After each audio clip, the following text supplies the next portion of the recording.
Hi, everyone, and welcome to Matcha and Murder. I'm your host, Shay, and every week we're going to take a look at a true crime case together, focusing not only on what happened, but also on the people whose lives were changed because of it. I'm going to be sharing my thoughts along the way, and I'd really love to hear your thoughts as well. So grab your matcha or whatever you're drinking, and let's go ahead and get into it. Now, today we're going to be talking about the Elizabeth Smart case.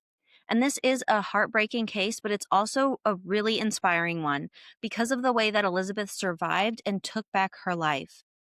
Now, I'm sure most of you are familiar with her story already, but I still feel like it's an important one to talk about because of the conversations that it opens about strength, survival, and how we can support the victims. And before we get into the details of the case itself, it's important to take a step back and talk about who Elizabeth was before this happened. Now, Elizabeth Smart was born in Salt Lake City, Utah on November 3rd, 1987, to her parents Ed and Lois Smart.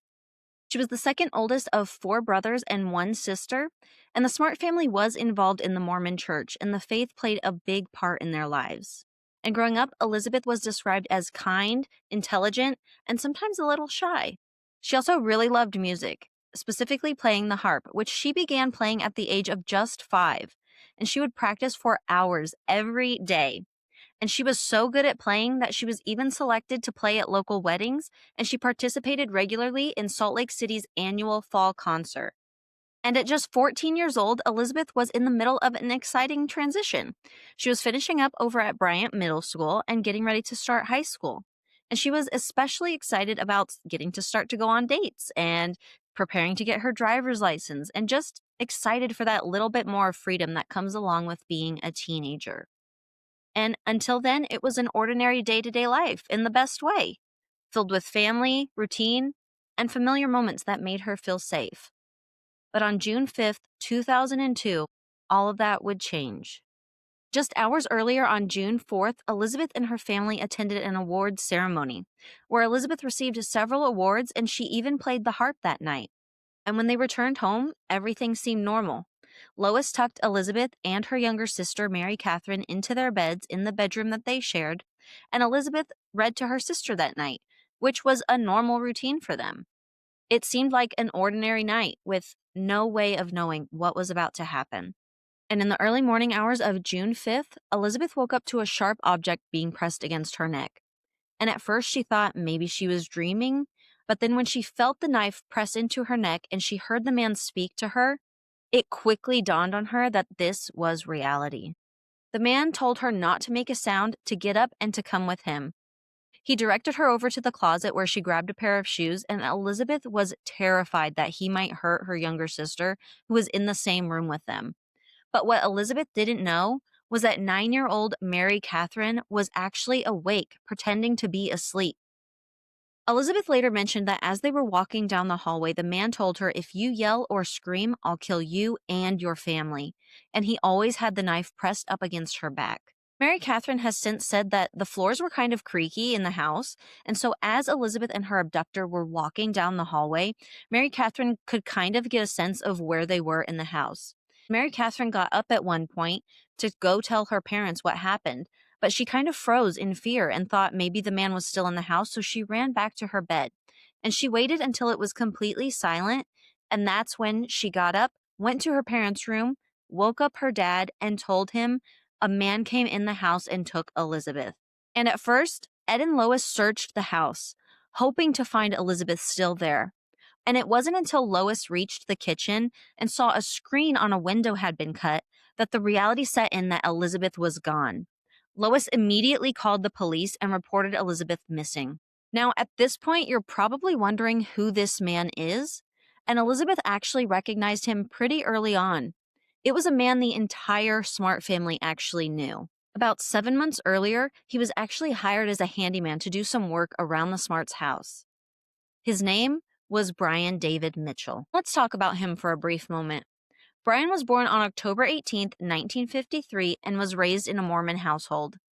He had 5 siblings and was very familiar with the values and beliefs of the faith. He had been married and divorced twice before and met his third wife, Wanda Barzee, in early 1985 at a group counseling session. The two were later married on November 19th that year. Now, after Elizabeth was let out of the house, she was taken on an hours-long trail to her abductor's makeshift campsite.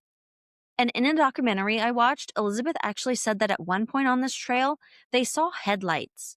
And Elizabeth at first thought this might be her saving grace. It was actually a police car. But Brian pushed Elizabeth to the ground, having the knife to her, and said, "If you scream or yell, I'll hurt you or your family." And at one point, Elizabeth even mentioned that she heard Brian say aloud, "If this work is true, God, let this car pass." And unfortunately for Elizabeth, it did. While being led on the trail, Elizabeth did think about running, but her abductor was always right behind her and always pressing the knife to her back, and she knew that she wouldn't be able to slip away easily. And she didn't want to do anything to risk her safety or her family's. And at one point while they were walking the trail, Elizabeth even turned to her abductor and said, "If you're going to sexually assault me and kill me, please do it here." Because she didn't want her family to have to search for her. She wanted them to be able to find her easily. And this man just turned to her, smiled with a creepy smile, and said, "I'm not going to kill you yet." And just thinking about that, like thinking about the fear that Elizabeth had to be feeling, having to ask her abductor this, but also to be met with that response is just frightening. And I can't even imagine the fear that she was feeling. Even after that interaction, Elizabeth continued to plead with her abductor. She said, "If you get caught, you're going to go to prison for the rest of your life, but if you let me go, I promise my family won't press charges." And he just didn't care. He turned to her again with that same creepy, disgusting smile and said, "I know the consequences, but I'm not going to get caught." Now, it was no coincidence that Brian targeted the Smart household. He specifically set his sights on kidnapping someone in the Mormon faith because he knew he would know how to manipulate those beliefs, using faith, obedience, and fear against them. Now, back on the trail, Brian mentioned to Elizabeth that his wife was actually waiting for them at the campsite. And for just a brief moment, Elizabeth thought maybe they can't have kids, and that's why they took me. But this thought would quickly diminish when Elizabeth reached the campsite and saw Wanda, Brian's wife, standing there near the tent. Elizabeth has said that Wanda looked scary standing there, and she came over to Elizabeth and embraced her in a hug. But Elizabeth has described this hug as not a comforting hug, but more of a dominating one, almost as if Wanda was trying to assert control without having to say a word. Now, after the hug, Wanda then led Elizabeth into the tent where she began washing her feet and tried to undress Elizabeth out of her pajamas. But Elizabeth began pleading with Wanda, saying, I showered last night, I'm not dirty, basically begging her not to take off her clothes. But Wanda told her if she did not take off her pajamas and put on this robe, then Brian would come into the tent and rip off Elizabeth's clothes for her. And faced with that threat, Elizabeth reluctantly put on the robe. Now, after that, Brian and Wanda both went into the tent with Elizabeth and performed what they called a religious ceremony. Brian then declared that Elizabeth was now his wife and she was sealed to him. And after the ceremony, Brian told Elizabeth that they were now to consummate their marriage, and she was immediately terrified. And what followed was not a choice. It definitely was not a marriage. It was another act of abuse.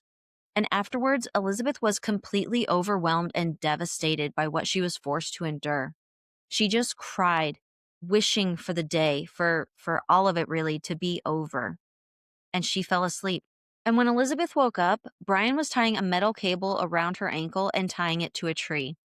Around the same time back home, a massive search broke out for Elizabeth.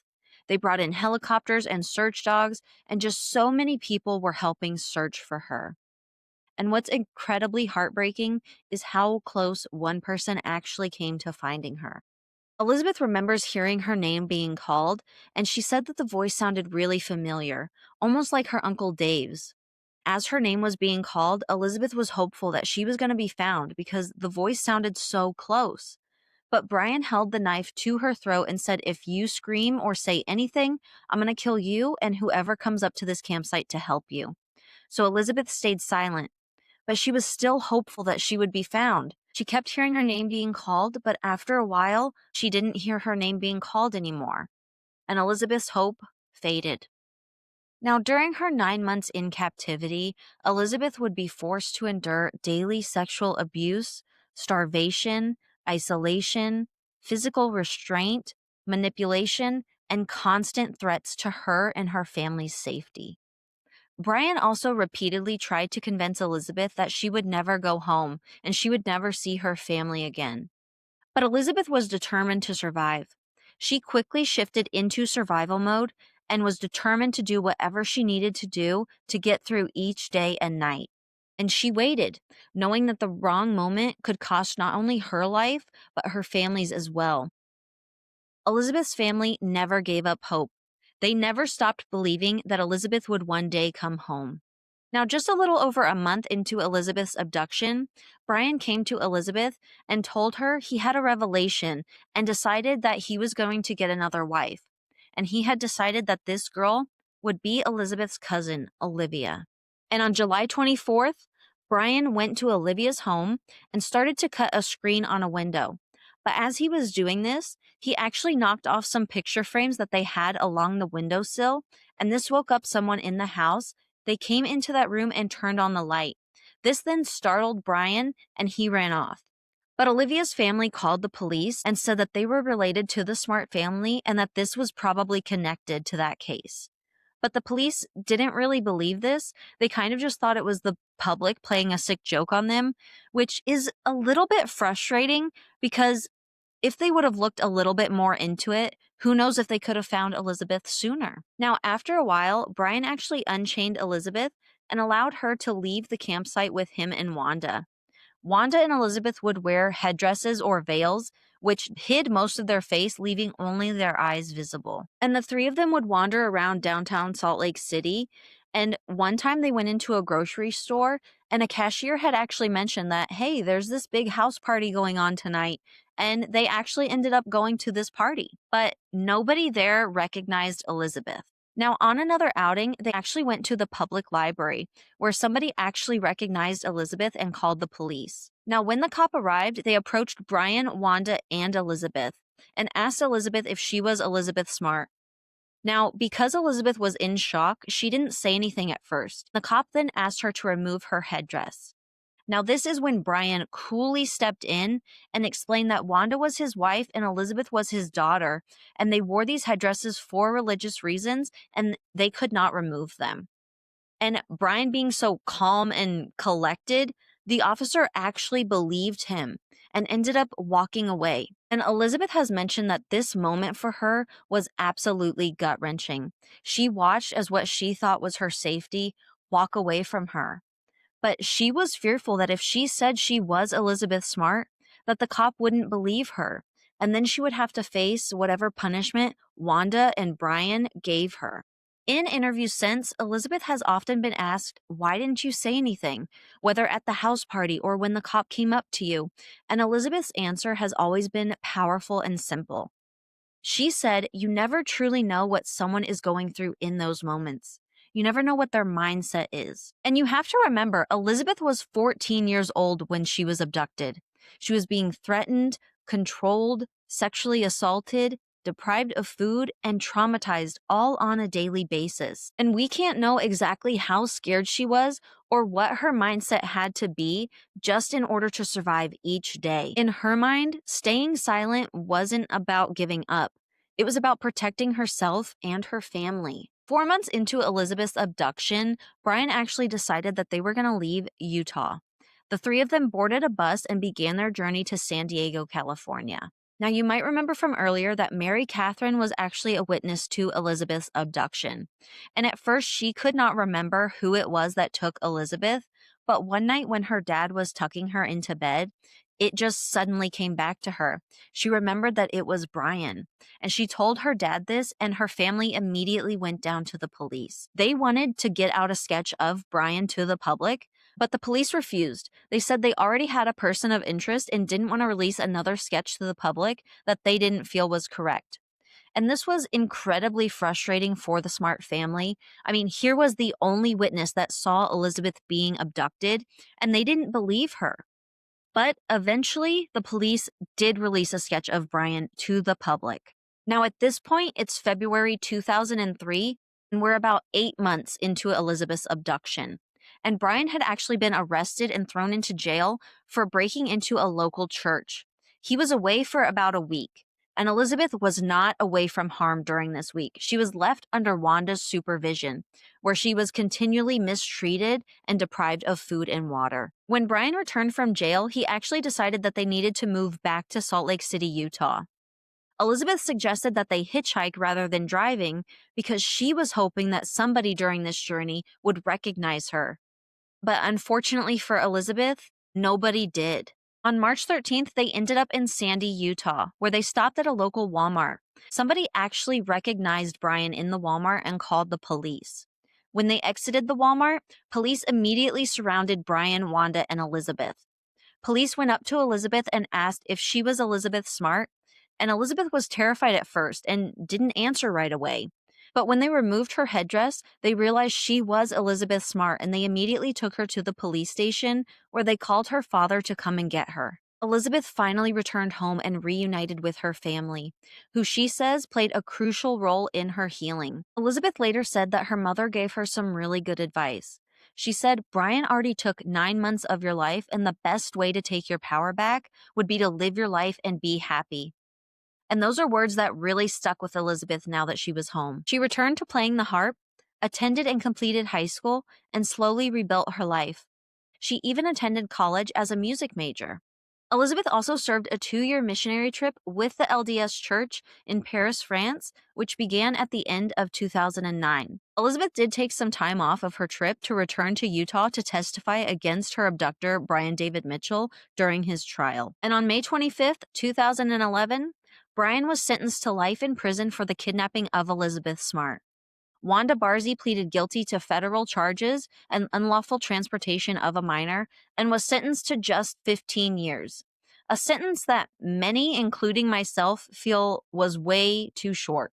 She was originally scheduled for release in 2024, but the Utah Board of Pardons and Parole said that they actually miscalculated the time she was meant to serve, and Wanda was actually released in 2018. Now, you're probably wondering why it took 8 years for Brian to be sentenced, and that's because after his arrest, Brian actually pleaded mentally incompetent to withstand trial. And as frustrating as that was for Elizabeth and her family, the courts had to be really careful, because if Brian would have been tried while legally incompetent, the conviction could have been overturned later. And that's why prosecutors waited until the court was confident that the sentence would hold. After the trial and sentencing, Elizabeth returned to her missionary trip.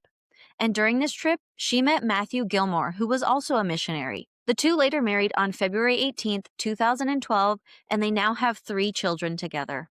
Today, Elizabeth is a powerful advocate for missing persons and child safety.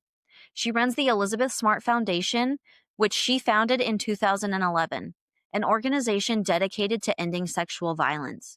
And she continues to share her story to this day, all while pursuing her passion of playing the harp.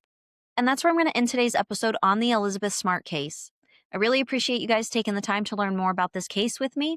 I'd really love to hear your thoughts in the comments below, but let's just be mindful and keep the conversation respectful. And don't forget to subscribe so that you don't miss future episodes. Thank you guys so much for being here. Take care of yourself, and I'll see you next week.